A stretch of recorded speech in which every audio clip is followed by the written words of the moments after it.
On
va démarrer la journée, journée qui consacre le lancement de l'Association des ventes et consommateurs de France. Alors, en préambule, d'abord, je tiens à remercier tous qui sont venus pour ces deux conférences. Maître Delemaine, qui est donc avocat à Rennes, qui intervient pour les dossiers sensibles de la escroquerie du placement financier, et qui a évolué depuis maintenant 3 ans et demi. Moi-même, donc allons vous faire 2 conférences d'1 heure à peu près pour vous donner les renseignements sur des arnaques classiques qu'on rencontre, et surtout ce que j'appelle des légendes juridiques, parce qu'il y a beaucoup de choses qu'on fait et qu'on n'a pas le droit de faire, ou qu'on devrait faire et qu'on ne le fait pas, au choix. Et donc du coup, ça nous a paru intéressant, dans une première séquence, de démarrer sur des litiges normaux de la consommation. Ensuite, Maître Delemaine va dériver un petit peu sur le côté pénal de tout ça, vous expliquer ce que c'est qu'une procédure et qu'est-ce qu'il y a derrière, parce qu'on parle du procureur, on parle de juge d'instruction, c'est à la mode, on en entend beaucoup parler dans les médias, mais c'est très très compliqué. Et puis la troisième partie qui est centrale, si je veux dire, au début, c'est la conférence qui va démarrer à 18h et qui là va porter sur, de façon plus générale, c'est quoi un consommateur maintenant, avec d'un côté donc Mme Cassanet qui est directrice des relations des relations avec les particuliers de l'autorité des marchés financiers, qui nous fait l'honneur de venir spécialement à Nancy pour cette conférence. Et puis donc Camille Bertrand qui représentera le Centre européen des consommateurs, parce que là ils sont un tournant qui sont à Kiel, et donc ils aident les consommateurs qui ont des litiges transfrontaliers. On est vraiment au cœur du système pour les litiges classiques. Voilà, donc ces 3 étapes qui vont être filmées, que vous sachiez, seront habillées et ensuite mis en ligne sur le site. Vous avez une petite idée derrière, donc il sera ouvert officiellement ce soir au lancement à 18h, et là où tous les consommateurs auront accès. Voilà un petit peu le menu. Alors, je vais commencer et essayer de tenir un timing. Il y a des personnes de mauvaise foi qui disent que je ne sais pas tenir un timing. Je vais leur démontrer maintenant que c'est possible. Pas maintenant, comme je le dis surtout. Mon voisin m'a dit que je suis bavard, je ne sais pas pourquoi, mais il a au moins 60 mois, voire plus. C'est vous dit. Donc, je vais essayer de tenir à peu près l'heure, un peu plus, et ensuite je passerai la parole. Simplement un petit détail, je vais m'accentrer pendant son intervention, parce qu'on va avoir des journalistes qui vont dire pour l'interview en milieu de l'après-midi. Voilà. Donc, je vais donc vous donner des informations et je pense que certaines vont vous surprendre. Parce que les pièges de la consommation et les légendes juridiques, c'est dans tous les cas. Et du coup, on fait des actes. Comme vous achetez une baguette, vous faites un acte juridique. C'est un acte de vente. Donc c'est un contrat oral, mais c'est un contrat. Et vous avez des trucs que vous pouvez faire, mais des trucs que vous ne pouvez pas faire.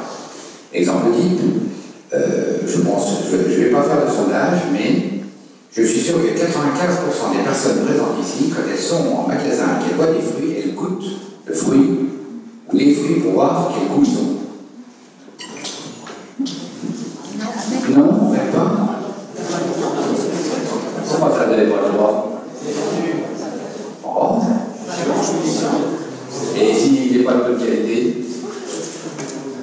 Parce que maintenant, je rappelle qu'on vous vend des fruits qui sont du l'hiver, qu'on fait mûrir de façon plus ou moins artificielle, et vous avez des beaux fruits, qui n'ont pas de goût et qui ne valent rien. Et si vous avez un stand, un rayon d'abricots, par exemple, vous allez prendre un pour le goûter? Ah bah non. Bon ben ça va juger, moi je le fais. C'est de la démarque sauvage. Oui. Je voudrais faire, vous prenez pas un grain de raisin. Alors là, je comprends, vous êtes des consommateurs modèles. Hein. On achète peu, et si c'est en plus, et si c'est pas bon. Oui, mais ça veut dire que vous avez goûté, ça veut dire que vous revenez. Ben, je regarde si c'est bon, parce que j'ai acheté un petit peu. Oui, mais si vous avez un quart d'heure de voiture à faire, est-ce que vous allez revenir? Donc, moi, c'est pour ça que, en fait, et quand il y a une chose à faire, c'est de regarder comment ça fonctionne à Réunion. C'est un peu grave, vous regardez les rayons de fruits et légumes, et en particulier les fruits, vous allez voir, c'est impressionnant. Hein. C'est impressionnant, tout le monde se sert. Et en fait, on n'a pas le droit de le faire, parce que c'est un produit qui est rendu au bois, donc on ne peut pas normalement tester avant. Alors, il y a une petite dérogation qui est très amusante. C'est le vin. On peut demander à goûter le vin avant de l'acheter. C'est pas possible. Et du coup, mais alors je vous déconseille vivement d'essayer parce que vous allez voir la tête du chef de réunion, vous n'allez pas être déçu. Et du coup, c'est comment dire. Mais on a fait, en tant qu'association, on a fait un courrier plein de livres. On a écrit à toutes les grandes surfaces et on leur a demandé si c'était d'accord pour que les clients testent le vin avant l'achat. Les réponses, ça a été du tout, ça ne voulait pas. Non, ça ne voulait pas du tout. Donc c'est vraiment, il y a quelques produits vraiment très dérogatoires, mais c'est pas possible. L'article en tête sur le vin, c'est un mythe, c'est pour changer de numéro, mais c'est vrai, expressément prévu. Par contre, sur les fruits et légumes, normalement, bon. Il y a une autre chose, alors c'est plus rare, qui existe, c'est vous avez des yaourts. Et moi j'ai déjà vu, quand je fais des courses, j'ai déjà vu des blocs de 4. Il y en a 3. Vous avez un consommateur qui a retiré un bloc. Et du coup, vous avez un bloc 3 au lieu de 4. Et bien, alors, vous pouvez dire, cela, il reste. Personne ne les achète, parce qu'on dit qu'est-ce que je fais de 3 yaourts au lieu de 4, mais ça a vraiment un conditionnement de 4. Et là, en fait, c'est une légende, ça correspond à une réalité qui est, comment dire, un peu particulière, dans le sens où on n'a pas le droit de vous vendre un lot qui est d'office, qui comprend 3, 4, 5 produits non désolidarisables. Vous devez pouvoir, si vous avez un marqueur 3 litres pour le prix de 2, vous devez pouvoir le fragmenter et en prendre un. Parce que autrement, c'est de la bonne force. Sauf que dans cette logique-là, on a une approche qui est pragmatique. Les magasins peuvent interdire de désolidariser des produits d'hygiène, par exemple comme les yaourts ou des produits alimentaires, parce qu'après, il y a des problèmes de sécurité et de produits non vendables. En fait, après, c'est jeté, parce que personne n'achète. Si vous êtes déjà arrivé par un paquet de 3 yaourts au lieu de 4, il est resté et ils n'en ont rien fait. Mais on n'a pas théoriquement l'obligation de vous imposer l'achat de plusieurs produits. D'où la possibilité juridique de le faire, mais qui en fait, dans la réalité, est refusée par pratiquement tous les magasins. Ça, c'est un petit peu le principe. Ça arrive de temps en temps, ça, mais je sais, j'ai déjà vu, et j'ai eu des questions comme ça, j'ai eu quelques adhérents, quelques consommateurs qui me téléphonaient pour me dire est-ce que j'ai le droit, est-ce qu'il y a une grosse quantité, etc. Si on est sur des produits alimentaires, là, c'est quand même un autre fondamental. Petite précision de ma part, toutes les informations que je vous donne ne sont pas c'est pas un monologue. Si vous avez des questions, des interrogations par rapport aux informations que je vous donne, vous levez la main évidemment, puis je réponds à vos questions. Hein. C'est pas un sens unique, la discussion c'est avec vous aussi, la salle. Ce sera la même chose avec notre domaine, et puis ce sera la même chose à la conférence de directeur d'éditeur, et l'intervention ne sera pas fermée au niveau des chambres. Ça va être aussi un moment où vous pouvez vous interroger par rapport à ça. Autrement, dans les légendes, c'est des affichages de prix. Vous avez un prix en rayon, et vous passez à la caisse et le prix est différent. Et on a là souvent une relation conflictuelle avec la caissière qui va vous dire moi c'est 3 €, et les dire en rayon c'est 2,80 €. Donc en fait, le principe de base, le magasin doit respecter le prix qui est communiqué au consommateur avant l'achat. que, en fait, vous faites votre choix, c'est toujours le... Oui, une petite question justement là-dessus. Ça m'est arrivé. Alors, le prix est indiqué le contrat. Oui. Normalement, la caissière, ou le responsable d'ailleurs, m'a dit non, bah, écoutez, c'est plus un autre client qui s'est permis de changer l'étiquette. Ça change rien. Aucune valeur. Oui. Donc, ça, c'est l'argumentation. Moi, je l'ai eu, ça. Je l'ai eu avec des fraises. Alors, on a un hypermarché à Strasbourg pour 700 jours. Ah, oui, c'était trompé, ils avaient mis à côté du prix. Alors là, et puis le chef de rayon a essayé de convaincre deux pauvres misérables consommatrices qu'ils avaient tort. Puis ça m'a un peu énervé, donc je suis intervenu en direct et j'ai frictionné, comment dire, assez sévèrement le monsieur du chef de rayon. Et rien que pour le marquer, je dis écoutez, vu le prix attractif que vous faites, j'en mets 2 marquettes dans mon caddie au prix affiché là. Et je dis si par hasard je les paye au prix fort, je vous bloque la caisse. Bah, ça n'a pas raté, je suis passé à la caisse, on a voulu payer le prix fort, j'ai bloqué 4 caisses. Parce qu'on me traitait quasiment de voleur. Et là, ça s'est terminé à la caisse centrale, et ça s'est terminé le soir lendemain avec des excuses du directeur du supermarché. Parce que là, ça avait été quand même. Les gens qui osent dire que le prix n'est pas le bon, on est quasiment voleurs dans le magasin.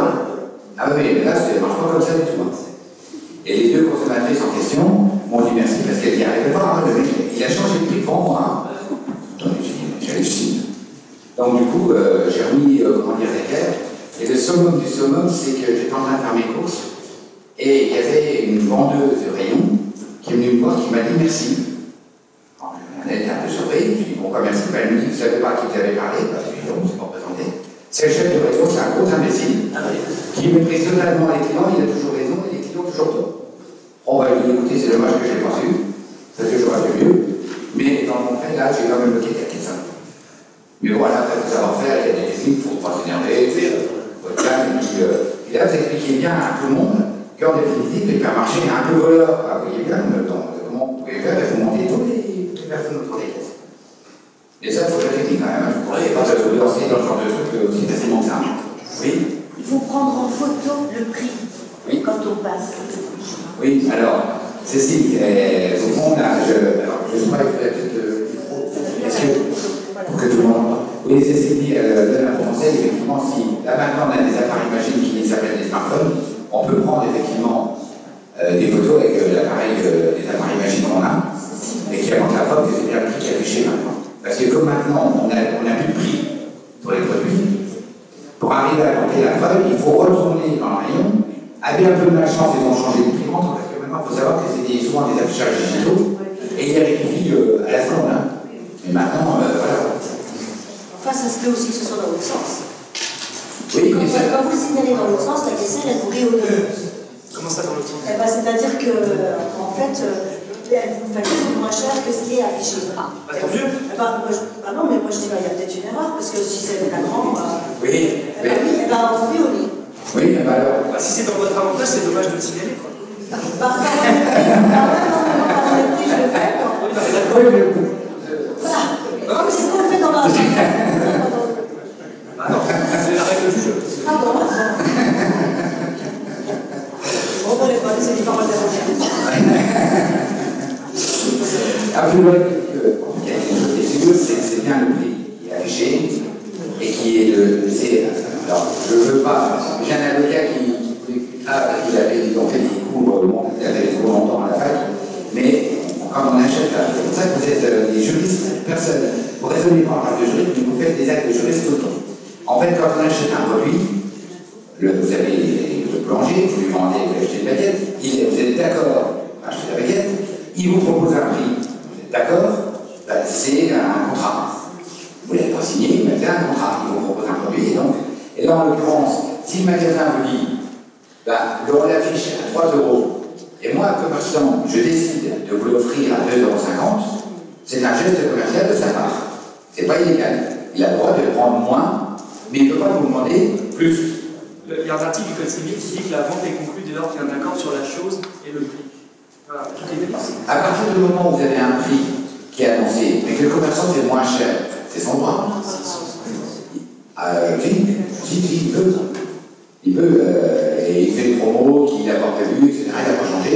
Non, ça peut se faire, ça. C'est pas illégal. Ça veut dire pour ça que je confesse l'information.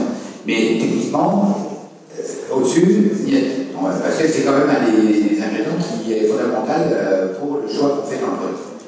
Et c'est pour ça qu'il y a souvent des frictions dans les achats, parce que on constate qu'il y a des petites choses assez désagréables à laquelle il faut penser quand même contrôler, vous dites qu'est-ce quand même.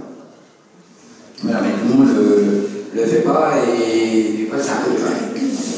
Est-ce qu'il y a des questions ou des demandes par rapport à ces petits points? Alors, sur l'autre partie, là, c'est, je dirais, en fait, l'intervention, vous allez comprendre, elle est un super global, vous avez vu, c'est des informations que je vous donne, c'est sur des questions au quotidien. C'est des courses, on a des différences de prix, on est dans le magasin. Là, on va passer dans une partie qui est plus sensible, parce que les sommes ne sont pas les mêmes. Les conditions dans lesquelles on fait l'achat ne sont pas les mêmes non plus. Les produits sont complètement différents. Et ça peut engager sur un certain laps de temps. Exemple dit, on en est retenu quelques-unes parce qu'il y en a un en particulier qui nous hérisse depuis quelques années, c'est les ventes sur foire exposition. On est un peu fâché avec ce mode de vente qui remonte au Moyen-Âge. C'est un archaïsme total. Moi, je ne comprends même pas que ça existe encore, je le dis, je le pense. Moi, j'aime bien. Ça fait la problème du type. Oui. Je vous mettrai en règle d'un vendeur CVA ou Cosies, et puis on va voir si vous trouvez si ça s'applique que ça. Et à l'intérieur, il y a des gens qui vous guettent pour vous piéger et vous vendre des produits 3 fois le prix, voire plus, qui sont installés à entre 500 à 1000 km de la région, qui ne font que les foires exposition, et pour faire jouer les garanties, notamment qui sont liées, ben c'est tout par lettre recommandée à quelques réceptions. Parce qu'ils n'ont rien à serrer, ils sont là une fois par an. Alors vous pouvez les embêter, certes, mais pour un des consommateurs qui vont avoir des soucis, ils vont peut-être être embêtés par 2 réellement. Donc, et pourquoi ils bougeraient, pourquoi ils feraient quelque chose? Si on a un commerçant local, ça ne veut pas dire qu'il travaille mieux que celui qui a plus 100 km, mais il y a un avantage, vous l'avez sous la main. Et il a sa sphère naturelle de clientèle. Du coup, il y a des chiffres qui sont connus. Pour un consommateur satisfait, il y en a 10 qui sont avertis du problème. Et pour un consommateur insatisfait, c'est-à-dire mécontent, et pour les consommateurs qui sont contents, c'est 1 pour 4 à peu près. Alors avec les réseaux sociaux, je pense que les pourcentages sont plus bons. Je pense que maintenant c'est plus un produit, quand on est mécontent, ça doit être un produit 1000 ou plus. J'ai aucune idée des conséquences des réseaux sociaux sur l'effet négatif d'un avis d'un poste, par exemple, peut-être. Mais ces magasins-là jouent sur le fait qu'ils sont là une fois par an, et du coup, on n'a pas grand-chose à faire. Et puis, il y a une deuxième catégorie sur les foires d'exposition, qui sont les vendeurs de produits, je dirais, à-personnalisés. Exemple, les énergies renouvelables. Alors, on a une société qui pour lequel on est en BSB depuis maintenant 4 ans. On en est à 140 dossiers traités, quand même, pour vous donner une idée, qu'on a réussi à faire annuler. Et leur technique est redoutable, c'est un vendeur qui vous accroche quand vous passez au mois de décembre, qui vous explique qu'il va vous faire des économies. Puis là, il vous amène au stand, là, il y a le technicien qui, de passage, qui vous reçoit, qui vous explique toutes les économies avec les graphiques, les machins, les trucs. Et puis, bon, ça dure bien un quart d'heure, 20 minutes. Et ensuite, vous avez le directeur, le PDG qui passe par hasard. Oui. Et vous avez beaucoup de chance, comme il est directeur, il peut vous faire 30% de remise. Super. Là-dessus, on vous explique qu'ils vont bientôt ouvrir une agence dans la région, et que le monsieur qui est là, ça va être le directeur de l'agence. Donc, impeccable, il vous connaît, vous aurez une relation personnalisée. Là-dessus, on rajoute une petite couche, c'est qu'ils ont construit des contrats avec des grands promoteurs immobiliers qui a un lotissement de 300 pavillons qui est en train de se construire à 15 km de là, que c'est eux qui ont tenu le marché, donc c'est pour ça qu'ils sont si peu chers. Et ça dure entre 2 à 3 heures. Et ça se termine comment? Vous signez le contrat. Sauf que revenu à la maison, le charme ne joue plus, et vous allez voir sur Internet ce que ça dit tout ça. Et vous découvrez que les produits qu'on vous a vendus sur le pompe à chaleur entre 15 à 20 000 euros, au mieux, on n'a plus plus, ça vaut au maximum entre 5 et 10 000. Et vous avez un prix forain, ça soit 30% en Rome, donc je vous laisse apprécier le geste tout à fait exceptionnel. Et vous avez les consommateurs qui se ruent sur leur ordinateur, qui font une lettre dans le cadre du démarchage à domicile, etc. Et je demande l'annulation du bon de commande. Et ça ne marche pas. Et vous avez la société qui vous dit que c'est une foire exposition, il n'y a pas de délai de rétractation. Alors on est en guerre, ça s'est un peu atténué, mais ça existe encore, avec un certain nombre d'intervenants. Et les foires expositions ont pris conscience de la problématique, parce qu'à titre d'expérience sur Nancy, au verso du ticket, c'est marqué, alors ce n'est pas écrit non plus en caractère 50, il ne faut pas exagérer non plus, mais c'est écrit, il n'y a pas de délai de rétractation. Il ne faut pas ça reconnaître les tickets, c'est quand même écrit. Et normalement, il devrait y avoir un panneau sur le stand en caractère 80. Alors, il faut que je vous montre, ça c'est le caractère 11. Pour que vous voyez bien, vous multipliez ça par 8, minimum. Donc ça vous donne une idée de la taille des caractères. Et ce panneau-là doit être sur le stand et vous dire attention, vous n'avez pas de délai de rétractation. Un petit détail, c'est que quand le panneau y est, curieusement, et ça doit être le hasard, soit il y a des panneaux qui sont devant qui le cachent, soit c'est des bandes vertes, mais on a du mal à le voir. Alors des fois il n'y a pas de tout, là par contre c'est une infraction, là c'est clair, s'il n'y a pas dessus, c'est pas normal. Mais on a le panneau qui doit être au caractère de 80 minimum, visible, et bien c'est pas ma faute sur les bandes vertes, bon, les salariés font comme ils peuvent, ils ont mis les gens qu'ils ont pu. C'est des gens qui sont redoutables, qui écument toutes les foires expositions. Alors on commence à avoir quelques soucis parce qu'ils ont une deuxième société qui prend le relais de la première quand elle est dirigée. Parce que les foires expositions, quand ils ont connaissance d'une société qui pose beaucoup de problèmes, ils les pillent dans la forme, pour l'image de marque. Vous avez une deuxième qui prend le relais. Mais techniquement, on n'a pas de délai de rétractation. On ne peut pas être sur une foire exposition. Alors, le seul délai qu'on a, c'est quand vous allez acheter. Alors, ces sociétés-là vous font toujours payer comptant. Alors, parce qu'après, ils vous font un crédit quand ils viennent chez vous. Et le crédit n'est pas relié au contrat. C'est un crédit pour financer l'achat d'un bien. Donc vous n'avez pas, vous avez le délai de rétractation sur le crédit lui-même, mais pas le crédit affecté au paiement du bien. Ce qui fait que si vous croyez que vous allez pouvoir annuler la vente en utilisant le délai de rétractation du crédit que vous allez faire après, ça ne marche pas. Et du coup, on a des consommateurs qui viennent nous voir, il y en a certains, c'est un peu compliqué. Parce qu'ils se réveillent 2 mois, 3 mois après, l'installation est faite pour loin. Donc là, c'est beaucoup plus difficile. Là, on a un cas en couche, comme on a passé, la pompe à chaleur est installée, elle ne marche pas. Là, ça va être énorme, ça va dire, je vais mettre de la même, ça parce qu'il s'est fait aussi. Ouais, ça va, ça fait chez moi, ça va. Et du coup, on a une problématique majeure avec ceci.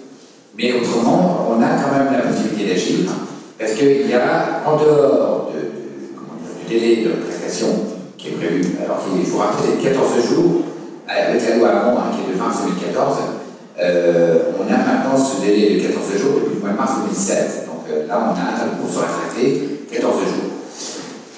Mais c'est des ventes hors établissement, c'est-à-dire en dehors des commerces. Et là où on a une astuce, c'est que sur les ventes dans les foires expositions, vous êtes commandé par exemple des fenêtres. Je vais quitter les pompes à chaleur parce que les fenêtres sont encore plus parlantes. Les fenêtres, c'est un produit qui doit être personnalisé. On doit prendre les mesures de vos fenêtres, on doit venir chez vous, on doit faire des métriques. Autrement, on ne voit pas comment on peut poser des fenêtres sans faire de métriques. À la foire exposition, le commercial devra venir de façon obligatoire à votre domicile après. Sauf que sur place, vous allez découvrir que votre mur, il y a un problème qui va faire de la maçonnerie, que là, il y a des radiateurs, il faut les déplacer, que là, donc il y a des suppléments qui ne peuvent pas avoir sur un stand.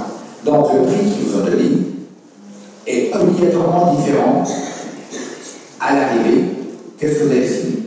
Donc le législateur a renforcé votre protection, et la réforme du Code civil qui est intervenue en octobre 2016 a mis le bazar dans un certain nombre de dispositions qui existaient.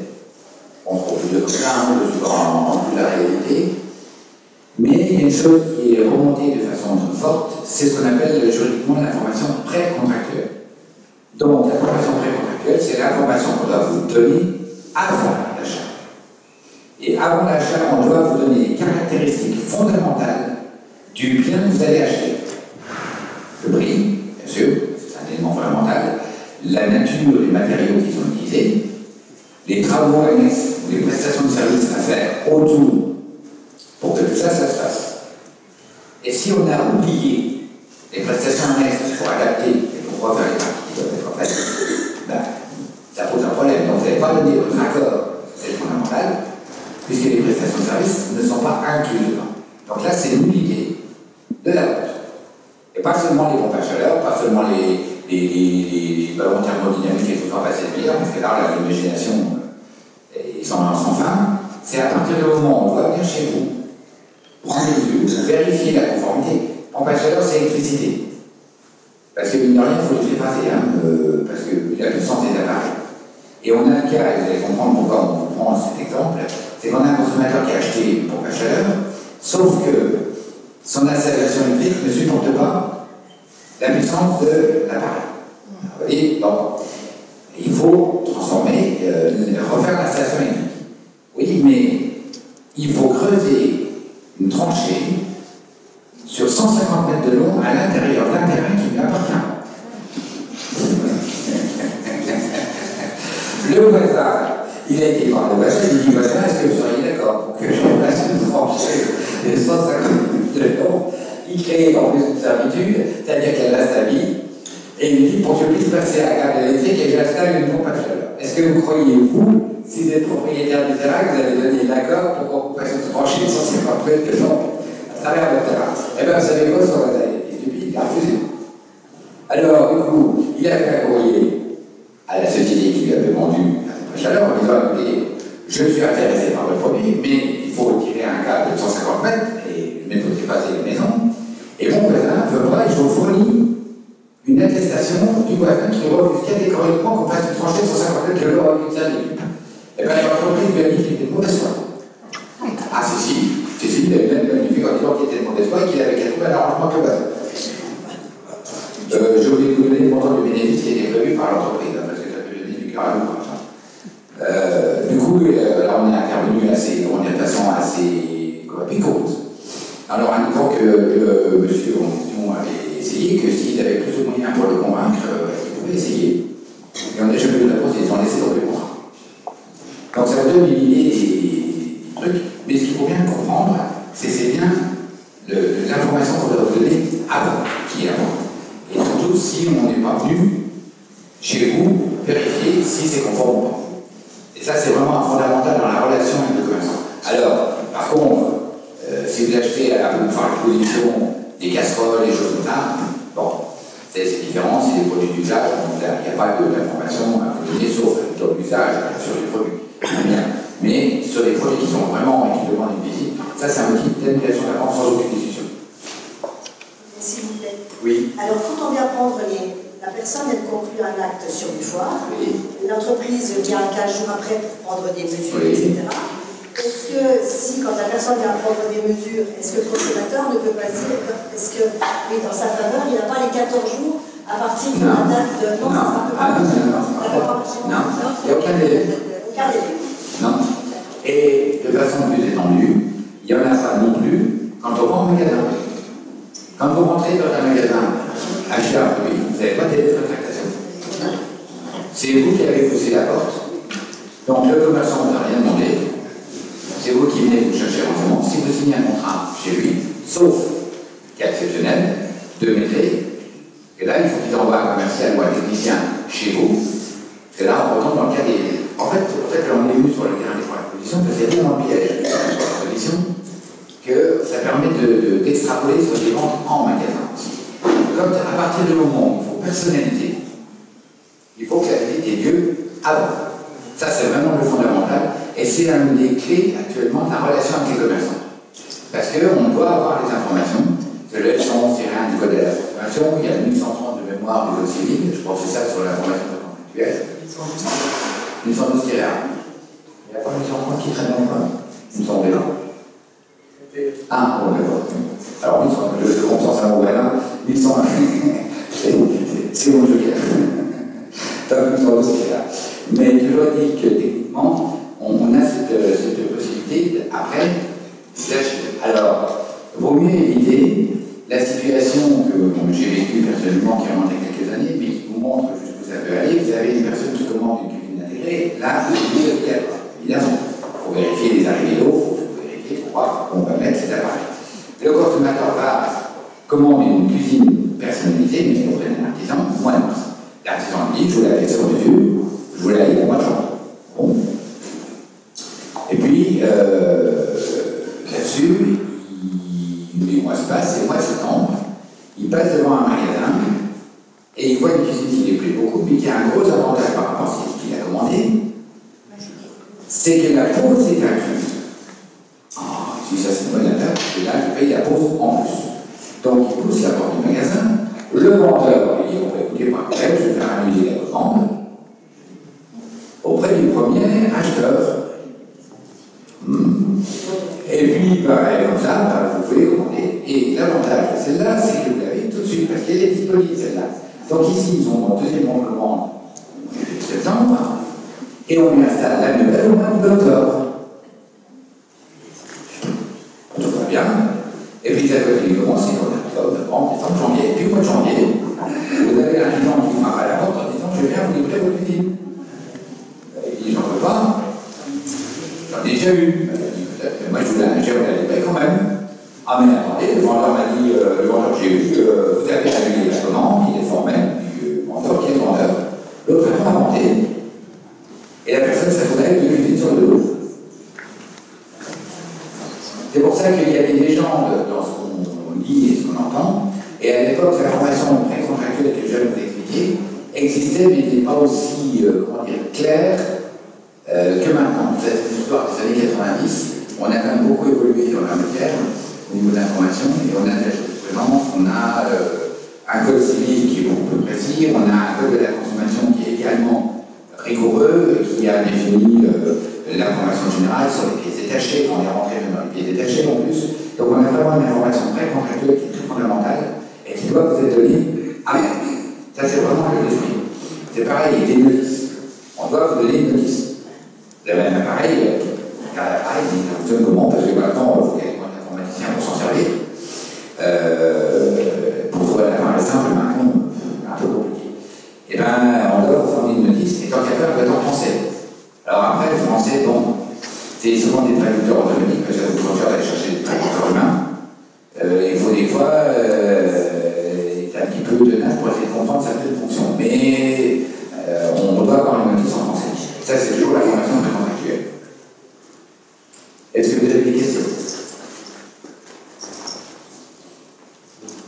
Petit principe de base, pour énoncer un ou pour ceux qui ont l'habitude d'aller en foire d'exposition, les foires d'exposition, et je l'ai fait une fois sur France 2, ça ne trop plus, on n'est pas commun avec la foire d'exposition dans ce que je vous dis, et je l'ai dit, une foire d'exposition, ça vient d'exposer. Exposer, c'est, j'ai fait la définition du mot exposer à l'antenne en direct, c'est mettre à la vue, montrer. C'est pas mettre vendeuse, c'est pas avoir vendeuse. Donc si on vient dans une exposition, c'est pour montrer, c'est pas pour vendre. Et le truc, c'est vraiment une bonne définition. Du coup, si on va faire une exposition, on y va sans carte de crédit, sans carte de chèque. Ah, on prend un peu d'espèces parce que je le dis pour les anciens, ne ratez pas la maison de la boulangerie à l'entrée à droite. Les petits paquets d'orange sont absolument extraordinaires. Quand on parle, c'est des boulangers sous le harnais qui vous le font. Et c'est du vrai pain et des vrais petits paquets d'orange qui sont, vous y allez à l'auteur. Oui, c'est combien tu es payé pour faire de la pub? Pardon? Combien tu es payé pour faire de la pub? Ah non, je ne suis pas payé du tout. Les gens qui sont allés à la exposition, j'invente.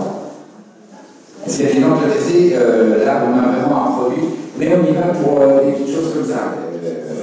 Mais pas des vrais produits de la vaisselle.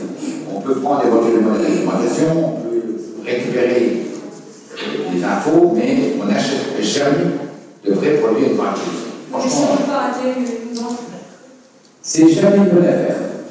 Parce que vous connaissez le point de prix des stands, les prix stands les prix de foire sont toujours plus chers de 20 à 30% que le prix de commerce. Toujours. Vous pouvez avec votre téléphone portable sur la foire, si vous voulez vraiment acheter, regardez sur internet, prenez votre téléphone. Oui. On peut acheter sur une foire. Après, je suis assez d'accord avec M. Roger, globalement, les prix vont être. On va vous faire des promos qui n'existent pas. Mais c'est ça, vous avez 10% de réduction si vous achetez sur la foire. Oui, vous avez toujours 10% de réduction sur toutes les foires. Moi, je suis à Rennes, on a toujours 10%. Tout le temps, c'est 15. Sauf qu'ils ont augmenté les prix de 40. Donc vous avez une réduction de 10% par rapport à un prix majoré de 40. Comme avant les autres. Et à votre avis, il faut bien que quelqu'un paye le téléphone. À un moment donné, on nous invitait, on y allait pas, mais on nous invitait, on avait des tarifs. Mais vous pouvez même pas imaginer les prix qui sont demandés à faire de prix. Qui sont sur les stands, sont des moteurs spéciaux. Parce qu'ils sont très efficaces, ils sont habitués, et ils sont payés 30 à 40% plus cher qu'un moteur normal. Quelqu'un paye tout ça. Hein. Donc ça, c'est les acheteurs qui sont. Donc on n'achète pas sur une exposition. Si je vous ai parlé des parties, moi, l'époque que j'y allais, j'avais trouvé fin fond d'un stand à un petit artisan vendéen qui faisait des gâteaux vendéens qui était à tomber tellement il était bon. Là, c'est clair que je repartais avec mes pâtés, je repartais avec mon pain et mes gâteaux vendéens. J'allais les acheter à la partie. Parce que là, il y a vraiment des petites spécialités. Alors, à un moment donné, il met beaucoup de mais autrement, voilà. Autrement, question? Oui? Dans les foires, est-ce que vous allez avoir abordé des sujets du style toiture, garantie décennale Ah oui. Oui, on va y dire, ça c'est pour la garantie. Je me suis dit. Oui, non, là j'ai fini sur les phares simplement. C'est que les phares permettent de dériver vers les achats, pas seulement sur les phares, c'est restrictif, mais sur les informations qu'on doit vous donner avant l'achat. Et c'est pour ça que ça concerne tous les achats ou les prestations de services. C'est pareil, donc c'est beaucoup plus général en fait. C'est pour ça que c'est important ce sujet, parce que ça permet d'aborder la vitalité, mais sur des investissements qui peuvent atteindre des milliers d'euros en plus. Du coup, ma question c'était dans le cas d'achat de toiture, aménagement de paysagers, clôture, tout ça, où la garantie décennale est censée fonctionner, et où la personne en question, en l'occurrence, permet une clôture égarée. Est-ce qu'il est possible, et la société en question, à attaquer sur la vente? Vous avez acheté quoi? Une toiture. La toiture directement. Ok, donc on est bien dans la décennale. Sauf que le consommateur a acheté la voiture, enfin, elle a égaré, il a fourni un comptable et des moyens de revenir dessus. Et je me suis renseignée, l'entreprise n'existe plus. Est-ce qu'il y a un moyen? Elle est liquidée. Il faut que je regarde. Sur le BODAC. Le BODAC. Bulletin officiel des annonces civiles et commerciales. C'est le seul titre officiel qu'on a en France. Vous mettez le RCS, le numéro à 9 chiffres. On m'entend? Vous allez sur le BODAC, vous mettez le numéro à 9 chiffres, le RCS. Ah bah si vous ne trouvez rien, à un moment donné, ça va être compliqué de l'acheter avec cette Non, mais moi, je vais faire vous allez la faire, vous allez la trouver. De toute façon, alors en fait, il y a un problème avec votre toiture, que la société elle a mis la clé sous la porte. Votre seule et unique option, ça va être l'assurance. La garantie des stocks qu'elle a avec. Pour que l'assurance fonctionne, madame, il faudra justifier que la personne en question a bien acheté auprès de la société qui était assurée. Si vous êtes pas forcément la facture, mais il faut justifier que la personne a acheté le bon commande ou d'autres choses. Mais si vous n'êtes pas capable de justifier, l'assurance, elle va vous dire moi je n'assure pas. Cette assurance vous dira toujours moi je n'assure pas. Mais si vous ne justifiez pas que c'est la société qui est assurée, vous voyez, là vous faites face à un problème que vous n'allez pas pouvoir surmonter.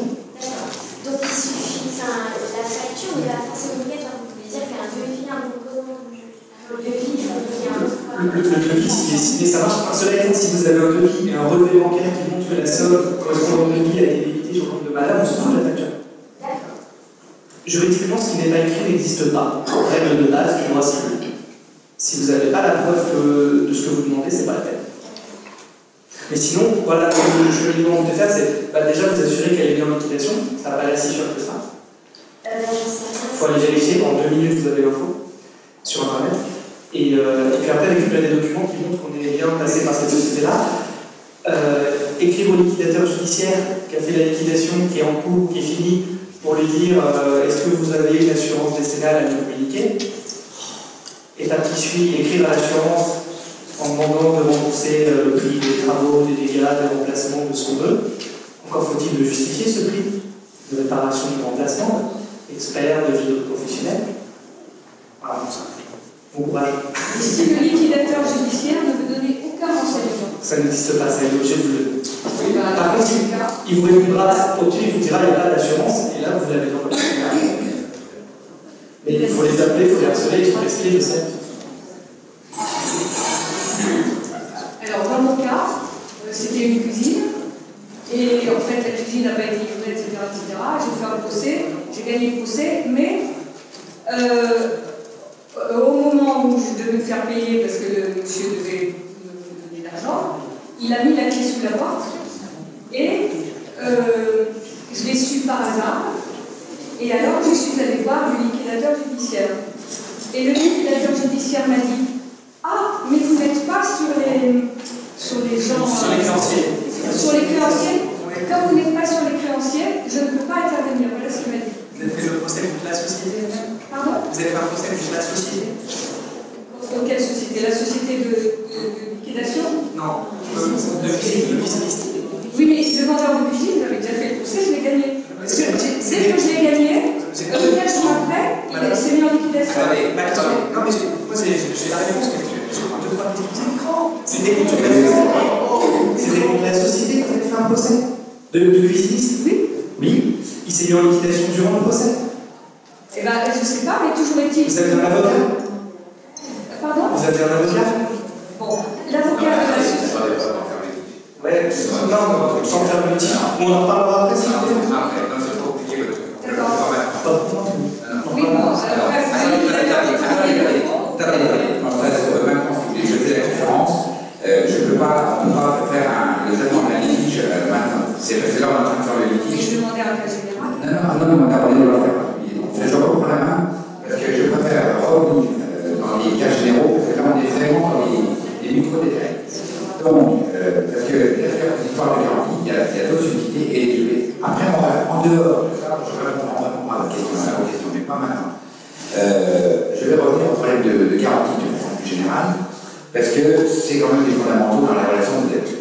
Il y a différents types de garanties, mais des garanties que vous devez bien connaître et maîtriser. Et notamment une garantie, une garantie légale.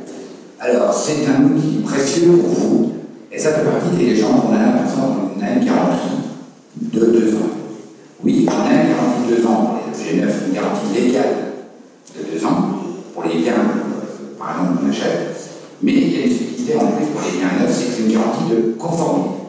Cette garantie de conformité, elle est très importante pour vous en tant que consommateur parce qu'elle va déterminer qui doit apporter la preuve du problème de l'appareil, par exemple, que vous avez acheté. Si on a une garantie de conformité, c'est au professionnel d'apporter la preuve qu'il n'y a pas de souci. Si vous venez me voir en disant mon appareil ne marche pas, c'est pas à vous d'apporter la preuve qu'il ne marche pas. Ça ne fonctionne pas comme ça. C'est là, c'est votre je ne peux pas assumer la garantie parce que vous l'avez laissé tomber, parce qu'il a été dans l'eau, parce que c'est à lui d'apporter la preuve pour se décharger de l'obligation de soit vous remplacer, soit pour le réparer. Et pas l'inverse. Ça change beaucoup de choses dans la relation avec le commerçant. Ça, c'est pour les biens neufs. On a toujours une garantie légale de 2 ans, mais la garantie de conformité pour les objets de location, elle est de 6 mois. Donc, si vous achetez par exemple une voiture d'occasion auprès d'un garagiste, il va vous donner une garantie. Ce qu'il veut. Alors, vous avez les grands classiques 3 mois, moteur, boîte, tout. C'est 6 mois, par exemple. Et même si ce n'est pas écrit, vous avez 6 mois sur la voiture d'occasion en garantie de conformité, donc c'est au garagiste à apporter la preuve que, ce qui veut dire que si vous achetez une voiture qui a par exemple 5 ans d'âge, qu'au bout de 3 mois, il y a quelque chose qui casse dedans, le garagiste doit avoir gratuitement. Même si vous avez qu'un moteur boîte. Pareil pour les places, excusez-moi, tout l'intérêt d'être manifesté et de ne pas forcément croire que ce qu'on vous donne comme information sur les garanties que vous accorde les vendeurs, c'est la vérité. On ne peut pas violer des dispositions d'ordre public. C'est des dispositions ce qu'on appelle d'ordre public, on ne peut pas les violer. Sur les biens neufs, c'est par contre 2 ans. Là, c'est quand même plus confortable. Les smartphones, nos célèbres smartphones qui vont au café, eh bien, ils sont également garantis 2 ans. Alors, il y avait un bouton que je n'ai pas utilisé depuis un certain temps, j'aime bien. Mais je l'ai un peu changé. Ça, j'ai utilisé X fois dans les émissions radio, c'est chinois, c'est pas cher, c'est pas garanti. Et donc, parce que quand on avait une garantie de conformité, et qui était 6 mois pour les objets neufs. Donc, un smartphone qui tombait en panne au bout d'1 an, c'était à vous d'apporter la preuve de la panne. Là, maintenant, on est sur 2 ans, donc si vous avez toujours ces appareils qui tombent en panne au bout d'1 an, on a 1 mois pour vous le remplacer ou vous le réparer. Et si au bout d'1 mois, ce n'est pas réparé ou remplacé, c'est remplacer ou rembourser. C'est mieux, nettement, pour le consommateur. Du coup, j'ai changé mon slogan, c'est devenu c'est chinois, c'est pas cher, mais c'est garanti. Et vu la qualité de certains produits qu'on a, il vaut mieux avoir cette garantie 2 ans. Alors il faut que vous sachiez qu'actuellement, il y a un très intense lobbying au niveau de la Commission européenne pour faire supprimer cette garantie de conformité de 2 ans pour la ramener à 1. Marche arrière, ça ennuie tellement les vendeurs qui sont en train de faire un lobbying féroce pour obtenir la diminution de ces délais. Alors on espère que ça va échouer, mais bon, là c'est rien. Mais en tout cas, il y a un lobbying intense pour essayer de ramener de 2 à 1. Parce que les 2 ans sont quand même envoyés à la période de secondaire. Les produits de mauvaise qualité, ils ne tiennent pas 2 ans. Et ça nous permet d'avoir une arme absolument redoutable. Alors pour les connaisseurs, s'ils veulent avoir un petit peu de choses, c'est les L217.4 et suivant, je vois les sujets fonctionnent à 4.5, mais c'est à partir de la L217.4 du Code de la consommation. Là, franchement, c'est vraiment des outils qui sont précieux pour vous. Qu'est-ce que je pourrais vous voir? Ah si, les devis. Un devis d'un artisan. Ça va rentrer dans ce qu'on discutait avec les garanties tout ça, parce que là, maintenant, ça va répondre à une partie du sujet. Dans le bâtiment, on a 3 garanties. La garantie d'1 an, la biennale, le parfait achèvement, la biennale et la décennie. Le parfait achèvement, c'est des petites bricoles qui sont infinies. Bon, ça va le détail parce que ça veut de la part des petites choses. La biennale, ça va toucher, c'est plus important, ça va toucher par exemple l'électricité qui n'est pas finie ou des défauts, il vaut mieux pas trop, mais ça peut arriver, ça peut être compris, etc. Et la décennale, c'est ce qui est nécessaire pour maintenir en l'état l'immeuble sur ses fondamentaux. Alors là, je ne sais pas si on peut dire c'est très défini, mais c'est en tout cas les murs d'enfants, c'est la toiture, c'est l'isolation des façades, c'est les fenêtres, c'est les portes, bref, tout ce qui constitue le clos découvert d'un immeuble et qui vous permet de dire que l'immeuble est en sécurité. 1792. Ah, bien sûr.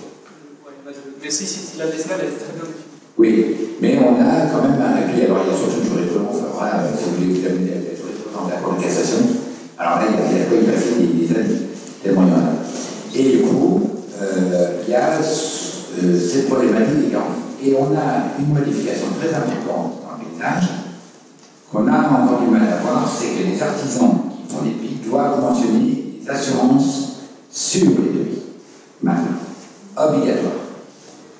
Ça fait gagner du temps, et on n'est pas dans le cas de madame en train de chercher qui est l'assureur, dans quelles conditions ça va jouer, parce qu'on les a par écrit. C'est pas mieux, hein, ça remonte à 2 ans en arrière. Avant, c'était pas obligatoire, et un certain nombre d'artisans n'avaient pas d'assurance. Parce qu'il faut savoir que ces assurances coûtent très cher. La garantie décennale d'un certain nombre d'entreprises, alors c'est illégal, hein. Quand on intervient dans des domaines où il doit y avoir des décennales qui n'en a pas, c'est pénal. Là, c'est clair, c'est l'impression, c'est un délit. Hein. Moi, j'irai jusqu'au délit. Hein. C'est un délit. Vous demandez toujours les assurances quand il y a un artisan qui intervient chez vous. Ça me paraît obligatoire. Qui donne l'attestation d'assurance au moment où il y a un devis qui est établi et qu'on va le signer. Je vais même aller un peu plus loin parce qu'on a le cas. Oui, voilà, c'est ce qui est fait. Alors, on demande une attestation d'assurance de moins de 3 mois. Moins de 3 mois. Et on téléphone à l'assureur pour vérifier que les pneus sont payés. On est bien assuré. On vérifie tout. Alors, en particulier quand on fait des gros travaux, évidemment. Bon, si vous faites la peinture, on ne fait pas, mais c'est pas la peine. Mais sur des travaux, des gros travaux, on vérifie parce qu'on a eu des fausses décennales et des fausses dommages d'ouvrage sur des pavillons. Le pavillonneur avait pris un vrai contrat, il l'a scanné, et hop, il a ôté le nom du propriétaire, il mettait à la place le nom du nouveau propriétaire, du nouveau client, il donnait ça comme attestation. Et il avait ça à l'époque sur une cinquantaine de pavillons. Et évidemment, personne n'a vérifié. Évidemment, personne n'a vérifié. Et quand il y a l'affaire qui a explosé parce qu'il y a eu des malfaçons graves, le client a pris contact avec l'assurance a dit, mais attendez, vous ne connaissez pas. Oui. À cause des délais de travaux, est-ce qu'il faut que l'assurance soit bien au moment du devis, ou au moment de la signature du devis, ou au moment de la facture? Ah non, c'est au moment du devis. Au moment du devis? Ah oui, c'est obligatoire. Le commencement des travaux. Alors, si au commencement des travaux, le monsieur était encore assuré, mais s'il n'était plus assuré à la fin des travaux, on est quand même assuré. Ben oui, puisque le contrat est en vigueur au moment où ici. C'est par année les contrats. De toute façon, voilà, c'est ça. On va avoir, sauf si on signe un contrat au mois de novembre et puis que c'est au mois de janvier. L'assurance, ça va être en général en année civile. Oui, oui. Janvier, décembre. Oui. Si le type s'assure en novembre. Mais il faut bien vérifier, quand on a des gros travaux, il faut bien vérifier qu'on est dans une situation où il y a l'assurance qui va pouvoir éventuellement, il ne faut pas prévoir. Le pire n'est jamais sûr. Ça, c'est vraiment une chose juridique, mais prévoir la situation, c'est quelque chose qui peut être intéressant pour les consommateurs. On est d'accord que dans le sens où les assureurs du coup donnent les informations. Ah oui. Ah non, ils ne vont pas vous poser ce proportionnel. Ah non. Donc là, l'assureur a intérêt. De toute façon, je vais vous dire, si vous lui téléphonez pour lui dire l'entreprise X a-t-elle une assurance, il va vous dire oui. Est-elle à jour, est-ce qu'elle est bien assurée chez vous? Si elle y est, il va vous dire oui, il ne faut pas une violation conventionnelle. Si elle n'y est pas, eh ben, il ne va pas s'embêter à vous dire oui, alors c'est non, parce qu'il va lui arriver des ennuis. Il sait que ça va être conflictuel après. Donc là, c'est sûr que si elle n'est plus assurée parce qu'elle a oublié de payer les primes, et on a eu le cas comme ça, de personnes qui étaient très embêtées parce qu'il n'y avait plus d'assureurs, il y a 2-3 choses que les entreprises de bâtiment ne font plus. Quand elles ont une grave difficulté financière, le premier c'est comptable, parce que ça ne sert à rien. Le deuxième, c'est les assureurs. Et le troisième, c'est les charges sociales. C'est clair, c'est les 3 choses en premier qui sautent, entre guillemets. Et ça, c'est établi de façon formelle. Et là, les assurances, ça coûte cher, surtout les décennales, et c'est vraiment hors de prix. Il n'y a pas de possibilité légale pour un consommateur d'aller attraper judiciairement le commercial ou le dirigeant de la société à de très rares exceptions près. Donc nous, notre moyen de protection, c'est l'assurance. Vous signez un abonnement télé avec Canal+, vous allez demander l'assurance de Canal+. Ils sont encore là demain, tout va bien. Mais par contre, les artisans, n'importe lesquels, des petites surfaces, des professionnels, des franchises, ce genre de choses, toujours l'assurance. Moi, je le fais pour moi, c'est un conseil que je donne. Oui. Dans le cadre d'une copropriété, par exemple, on peut le faire aussi. Ah oui, bien sûr. Demander une assurance. Oui. Ah oui. Alors, les conseils, le but de la petite discussion entre guillemets qu'on a cet après-midi, c'est sur les conseils généraux. Et tout ce que je viens de vous expliquer, en particulier sur les assurances et les différents types d'assurances, ça fait autant aux pavillons qu'aux appartements, et en particulier aux copropriétés, encore plus. Encore plus, parce que les copropriétés sont souvent avec des factures considérables, et quand il y a des malfaçons, ça peut être 20 ans, 25 ans de procédure, et il y a certaines qui sont en procédure depuis 25 ans, et c'est pas fini. Sur les assurances, il ne suffit pas d'avoir l'attestation, sinon c'est pas drôle. Vous vérifiez le contenu des activités assurées. Le type qui vous fait de la plomberie alors qu'il a une société de panneaux solaires, s'il n'est pas assuré pour la plomberie, c'est pas la peine d'aller demander à l'assurance d'assurer quoi que ce soit, elle ne vous suivra pas. Donc, non seulement il faut avoir l'attestation, mais en plus il faut lire la liste des activités assurées. Ça fait 4 lignes, hein, sur l'attestation d'assurance, vous avez l'information et vous avez des montants aussi qui sont assurés. Si vous avez des travaux à 4 millions d'euros chez vous et qu'on assure jusqu'à 300 000, c'est pas la peine d'aller espérer le delta de la part de l'assurance, vous ne l'aurez pas. Je finirai sur le point là très rapide, mais en vous conseillant vivement, avant de lancer, de lire les documents que vous avez. Et en particulier, c'est tout bête, mais c'est des pièges dans lesquels on peut tomber facilement, le SIRET de l'entreprise. On vérifie qu'il est encore actif. Le travail qui s'est mis en France n'est pas un vain mot. Et on a des situations où des personnes ont un nom, un vague numéro de téléphone et point par un. On ne sait même pas si l'entreprise existe. Et il y a des personnes qui payent des factures comme celle-là. Et il faut savoir qu'en France, on a durci de façon considérable la répression contre le travail dissimulé, et on a introduit une notion très importante dans le paysage, c'est qu'il y a solidarité financière entre l'entreprise et le client. Ce qui veut dire que s'il y a un contrôle de l'URSSAF ou des impôts sur l'entreprise pour travail dissimulé et qu'elle ne peut pas payer, les impôts ou l'URSSAF vont s'adresser au client pour leur demander de payer à la place. Il vaut mieux vérifier les signataires. Parce que là, vous n'avez pas de recours. C'est à vous de vérifier avant que vous signiez les sirènes. On a fait un numéro spécial, enfin une enquête dans la rue trimestrielle, et là, il faut vraiment vérifier à qui on a affaire. Parce qu'il y a des moyens qui ont été renforcés dans les années 2010, à peu près, 2008-2010, on a considérablement renforcé la lutte, et en plus, on a étendu la prescription, je ne sais pas si vous le savez, mais c'est 6 ans. Ils peuvent remonter jusqu'à 6 ans en arrière en matière de travail dissimulé, je vous laisse imaginer. Oui, mais c'est long. C'est long. Voilà, moi j'ai dit que je tiendrai mon timing. Il est 3h10. Les médisants qui sont pas loin pourront noter que je tiens à peu près mon temps. Donc je vais passer la parole à mon voisin. J'ai encore 26 pages. Je peux vous tenir l'après-midi sans problème, mais je vais laisser la parole avec la domaine que je remercie encore une fois d'être venu parce que vous ne savez pas, mais il est venu spécialement pour la journée d'aujourd'hui. Je remercie vraiment vivant parce que ça fait Rennes, Nancy, Nancy, Rennes, et demain il doit être à Rennes. Donc vous les imaginez un peu son ami. Aujourd'hui, c'est bien. En tout cas, merci d'être venu. Merci beaucoup le travail des équipes avec moi qu'on fait ensemble parce que c'est gros boulot, mais on fait des trucs intéressants. Ça va maintenant.